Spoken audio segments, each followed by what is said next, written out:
আসসালামু আলাইকুম ওয়া রাহমাতুল্লাহি ওয়া বারাকাতুহু। সম্মানিত দর্শক শ্রোতা মণ্ডলী, আমাদের প্রিয় নবী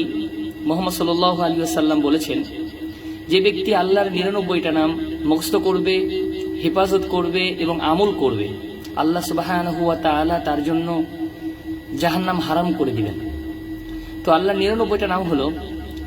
الله والرحمن والرحيم والملك والقدوس والسلام والمؤمن والمهيمن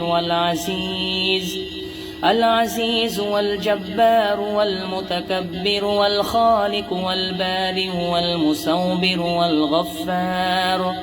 الغفار والقهار والوهاب الرزاق والفتاح والعليم والقابض والباسط والخافض والرافع المعز والمذل والسميع والبصير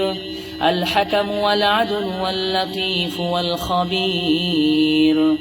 الحليم والعظيم والغفور والشكور والعلي والكبير الحفيظ والمقيت والحسيب والجليل الكريم والرقيب والمجيب والواسع والحكيم الودود والمجيد والبائس والشهيد والحق الوقيل والقبي والمتين والولي والحميد المحصي المبدئ والمعيد والمحيي المميت الحي والقيوم والواجد والماجد والواحد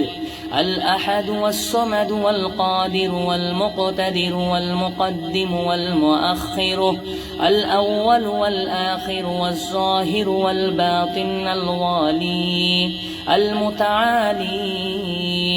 البر والتواب والمنتقم والعفو والرؤوف مالك الملك ذو الجلال والإكرام المقسط والجامع والغني والمغني المانع والضار والنافع والنور الهادي البديع والباقي الوارث والرشيد والصبور।